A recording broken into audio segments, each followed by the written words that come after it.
This is the Vanpowers UrbanGlide Ultra, and it's the top of the line model in Vanpowers' line of UrbanGlide commuter e-bikes. The big secret to this one is its mid-drive motor. So what makes that so special? Let's take a ride and find out.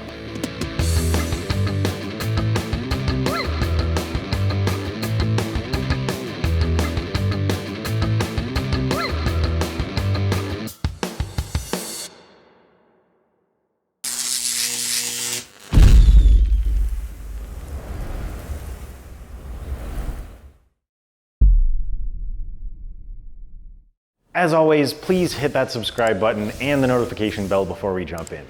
Here at Electric Bike Report, we review all kinds of different e-bikes, so if you're in the market for one, you'll definitely want to stay up to date on all the cool stuff we cover.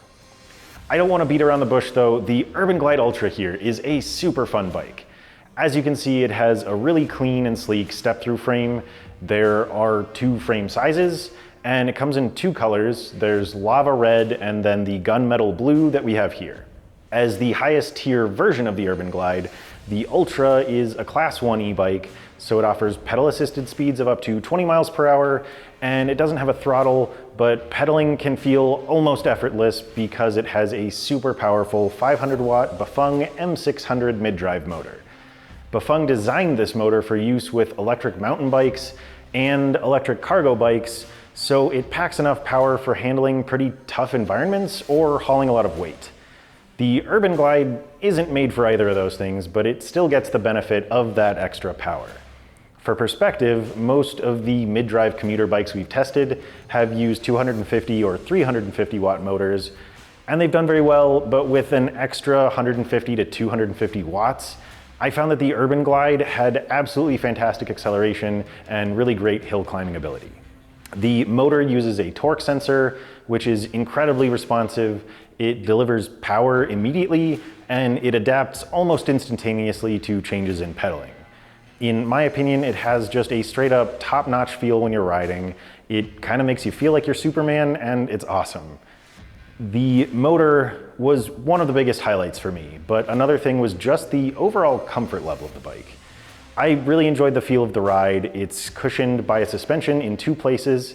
There's the front suspension fork with 100 millimeters of travel, and then a suspension seat post with 30 millimeters of travel. Both of those are made by Zoom. And I thought the combination of those things just made for a super smooth and ultra comfy ride. Had to sneak the word ultra in there somewhere. The battery on this bike uses LG cells and has a solid 690 watt hours. It's a 48 volt system, so it can deliver power very quickly to the motor. Stick around to see how the battery did in our range test section a little later on. The drivetrain is made by Microshift, and that includes a 40 tooth chainring and a 9-speed 12 to 36 tooth cassette. You get quite a bit of flexibility with that gearing range for climbing hills more easily, but also for moving fast on flat roads or paths. Like a majority of the bikes we've tested over the past couple of months, this one uses the Tektro E350 hydraulic brake system that's rated specifically for e-bikes. It uses 2 piston calipers and 180 millimeter rotors. The brakes are another thing we tested, so stay tuned for that as well.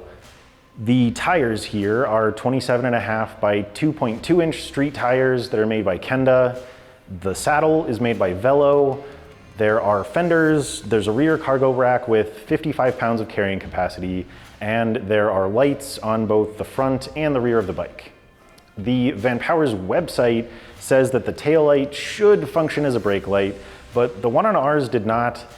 That was a downside for me. I'd like to see brake lights included on every commuter bike, but I am glad that the taillight is fairly large and bright. If we take a look at the cockpit setup, it's simple and it's clean, just like the frame. I really liked that the ergonomic curve of the handlebars made it very comfortable. They're actually 710 millimeters, so pretty wide. There are ergonomic rubber grips there as well, and the control panel is small with just a couple of buttons. At least for me, the Microshift rapid fire shifter made shifting really nice and easy. This is actually one of my favorite setups. I thought the big color display here was really cool. It's always refreshing to see something a little bit different. I would have preferred the battery readout there to be a little bit larger, but otherwise I thought the screen was easy to read. The bike also pairs to the Vanpowers app, which has navigation, data tracking, and even shows rankings between Vanpowers bike owners by tracking the grams of carbon dioxide you've helped reduce just by riding your e-bike. I think that about covers the main features and specs of the UrbanGlide Ultra, so let's dive into the fun stuff. In our brake test, we measured pretty solid performance from the UrbanGlide Ultra's step-thru hydraulic disc brake system. We pedaled the bike up to 20 miles per hour and then hit the brakes before measuring the distance that it traveled as it came to a stop. After repeating that process 3 times, the average stopping distance we calculated was 22 feet 11 inches. In the big picture, that's a little over a foot longer than our current average for all the commuter e-bikes we've tested, which is right about 21 feet 8 inches. We definitely still consider this a good result, and this shows that the brake system here is safe and effective, and that's what we hope to find in this test. I thought the brakes had pretty solid bite when I tested them during my time on the bike. The back wheel seemed to want to slide a little, but overall the bike felt well equipped with the step-thru system it comes with. Let's actually go take a ride together so you can see how my speed test on the UrbanGlide Ultra worked out. Spoiler alert, I think you're going to appreciate that motor, so let's find out how fast it can actually go. I'm here doing a speed test on the Vanpowers UrbanGlide Ultra, and I'm pedaling right now with no motor assistance, going about 11.5 miles per hour, pretty comfortably. And I'm gonna bump it up to pedal assist 1, where that mid-drive motor with the torque sensor engages. And that really means that you can hit just about any speed on this bike, even in PAS 1, depending on how much effort you're putting in. So I'm just gonna keep a nice casual pace and show you what this thing can do. So in pedal assist 1, I'm cruising at about 13.5 miles per hour. We'll bump up to pedal assist 2 and shift up into, looks like about 8th gear, where very comfortably and casually going about 15 miles per hour. And then we'll bump up to PAS 3. The amount of power from the motor, I mean, it's very smooth, it's very comfortable, like pedaling is effortless going these speeds. So in PAS 3 here, I'm going about 18 miles an hour. We'll bump up to PAS 4. There's really not much of a difference in the actual feel of the bike between settings, even though my speed is changing quite a bit. So I'm now right around 19 miles per hour. And of course that varies like immediately as you change your pedal pressure and cadence. But yeah, right around 19 in PAS 4. So let's kick it up to pedal assist 5. And here we are going around 19.5. Of course, the display says 20, but there's always a little bit of a discrepancy there. So that's our speed test for the Vanpowers UrbanGlide Ultra. I'm here on the Vanpowers UrbanGlide Ultra, and I thought I might just do a quick pedal test to see how fast we can reach the bike's top speed since there's no throttle here. I'm gonna start now.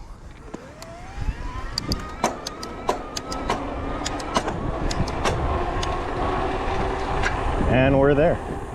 So that motor and torque sensor really made a difference. I got a really nice boost with just casual pedaling from about 11.5 miles per hour with no motor assistance, all the way up to about 13.5 in PAS 1. But honestly, I found it pretty easy to get up to about 17 or 18, even in that setting, if I put in a little bit more legwork. My speed in PAS 2 was around 15 miles per hour. I hit right around 18 in PAS 3, 19 in PAS 4, and about 19.5 miles per hour in PAS 5. I'll be honest, I found it a little difficult to measure this bike accurately just because of the torque sensor. I really liked that it responded so quickly to changes in pressure on the pedals, but I did find that my speeds varied from moment to moment because of that. Regardless, the data I measured showed a pretty linear pattern up to about PAS 3, and then the power in PAS 4 and 5 seemed to flatten out a little bit, but I don't think that's necessarily going to be consistent between all riders just because of the torque sensor. The bike can adapt to and mirror your riding style, whether it's on the casual side or if it's more aggressive. The UrbanGlide Ultra did a solid job in our range test, and that's where we tested it to see how far it could go on a single charge. With its 690 watt-hour battery, we traveled between about 42 and 51 miles, depending on the pedal assist setting we used.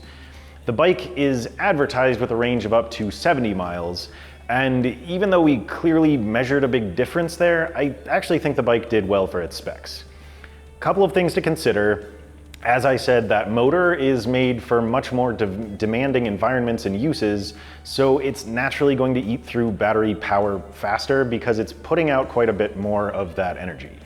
But also, going back to the torque sensor, our testers are on bikes all the time, so they're likely to have a heavier pedal than the average rider. I think that if you're keeping a lighter amount of effort, you might be able to get a little more out of the battery in this case. Bottom line though, the 42-mile range we measured in PAS 5 is one of the better results we've seen on a commuter bike with a mid-drive motor. And the overall 42 to 51-mile range is decent. I'm not disappointed by that result at all. In the real world, that means that even if you have an extreme round-trip commute, this bike has you covered, and if your ride is shorter, you should be able to get a few days out of a single charge. For our hill test with the UrbanGlide Ultra, Justin rode the bike up our infamous test path, so I'll pass you off to him so you can see what his experience was like. All right, so here we are on this Vanpowers model, 500 watt Bafang mid-drive motor, and we will see how it does. You can see the shifting needs to get tweaked a little bit, but I'll hold that against that on the hill test. So yeah, this nice upright Dutch kind of style riding position, but it's climbing fairly well. 10 miles an hour, 9 through here. Get into a little easier gear, and I'm definitely not having to push very much at all on this. I'm at a very comfortable pace, and this does feel like a fairly powerful motor. I'll let you listen to it through this next section.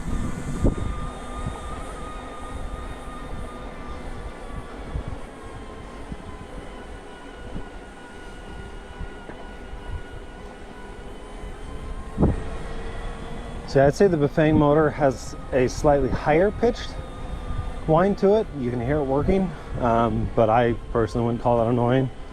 And I liked how it kept me, 10 miles an hour through that section there. So pretty good hill climbing capabilities. I'm curious to see what the results are. A lot of times I have to push a little bit harder on the mid drives. This one I did not. I want to point out that we normally do a second hill test with throttle power, but the UrbanGlide Ultra does not have one. It pedals amazingly well with its motor, but I do think a throttle would be great to see in the future here. They're definitely less common with mid-drive motors, but they are included on many commuter e-bikes, and I think the UrbanGlide might appeal to more riders if it had a throttle as well. But getting back to our results, mid-drive motors are usually a little slower than rear hubs in this test. As you can see though, Justin had a pretty effortless experience on this bike. He made it to the top of the hill in 1 minute and 28 seconds with an average of 12.3 miles per hour.